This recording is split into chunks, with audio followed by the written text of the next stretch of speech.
The fortress of Eden Park awaits England this weekend, the second test of their summer tour, the final test of their season against New Zealand, with the series 1-0 in favour of the All Blacks. Tough task facing England. I'll come on to the whole Eden Park thing and whether England have a chance in just a moment. But I'm going to go through the two teams, preview the game and some of the key areas. Remember, put your comments down below, what you make of the two 23s and what you make of some of the areas that are going to be pretty significant in this game. And if you haven't already, I'd love it if you subscribe and if you like the video as well. So these are the two sides.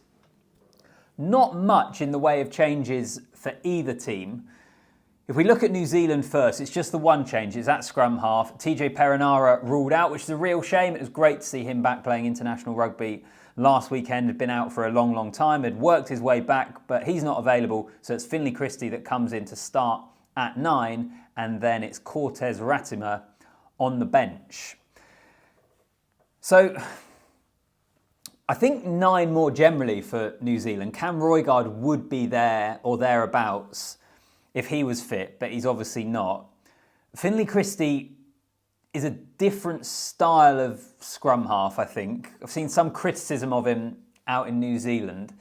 I think the reason for Ratima on the bench is surely the pace and the speed that he will bring off that bench, going with the more experienced player in Christie to start the game, kind of control, box kicking 9, all that sort of thing. And then you have Ratima coming off the bench, who's had an awesome Super Rugby season, and he brings pace, he brings explosiveness, which they hope will add and complement to the All Blacks game as they head into that final 20 or half an hour, or whatever it is. That, to me, or strikes me as the thinking here. But it's interesting. Elsewhere, I think the big thing about this New Zealand team is continuity, right? Which is something I've spoken about when I've been looking at the Springboks team in terms of their series with Ireland and the lack of changes. The first games for these countries this year since the World Cup, the first game for New Zealand under Scott Robertson, a new captain and all that sort of thing, they will expect themselves to be better this week. And I think a big part of that is keeping the team as stable as possible rather than making lots of different changes. This is the beginning of their season whilst it's the end of England's. So this is where they're looking to build a platform to kick on for the rest of the year and, of course, to win this test match at the weekend. But I just think it makes a huge amount of sense for them not to shuffle their pack too much, given that they've only played one game, keep the continuity there and look to build. The one other area, particularly if you look at these two teams, which I think was quite key in the first test, I think could be key again when you compare them, is the bench. Because when you look at the All Blacks, I know there's some players there that don't have as much experience, but Barrett and Leonard Brown coming on. Look at the front row replacements. You compare that with England, for example, and with the exception of Dan Cole, who's about, one of the most experienced English players of all time. Tom Curry, I suppose, is a decent amount of experience. Outside of them, it is a pretty inexperienced England team in terms of the replacements. I think that had a big impact in that first test. It could have a big impact again. We'll wait and see. But in terms of the England team news, again, a couple of changes, not heaps from Steve Borthwick, who again has been someone who's spoken a lot about continuity and building partnerships. So that makes sense. Finn Baxter makes his first start.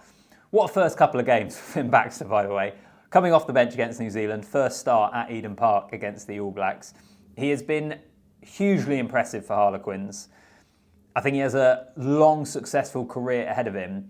What a challenge for him to take with his first start coming up this weekend in an area of the pitch for England, which I'll come on to in a sec, which is vital, and there maybe will be some concerns after the first test. Elsewhere, George Furbank drops out. This is the one that's happened later on in the week. He was originally named in the team. He drops out and Freddie Stewart comes in. And this is significant for England because how much does that change the way in which England are going to attack?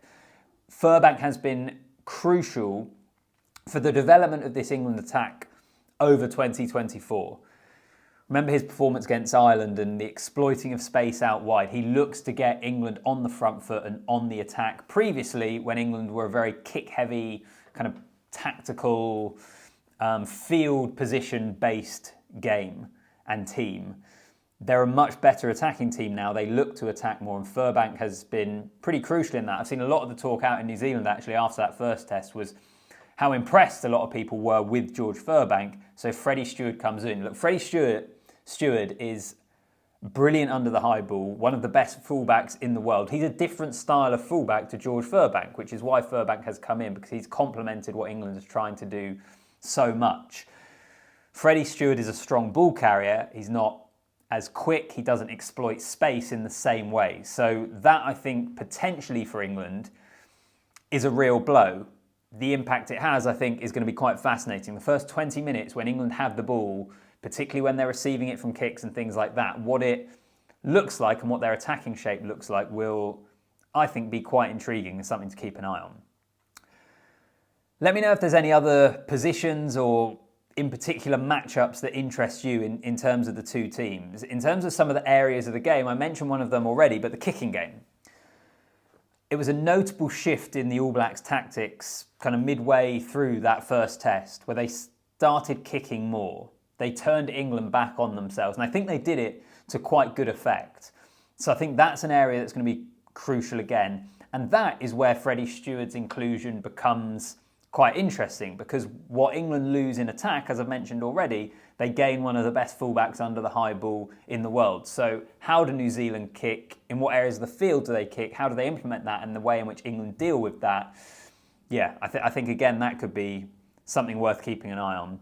A couple of other areas. Breakdown is the most obvious one, because part of England's new, more expansive attacking game does mean they have the potential to get more isolated. And when they did, the New Zealand forward pack, in particular that back row, were red hot on the breakdown, turned England over and caused them some issues.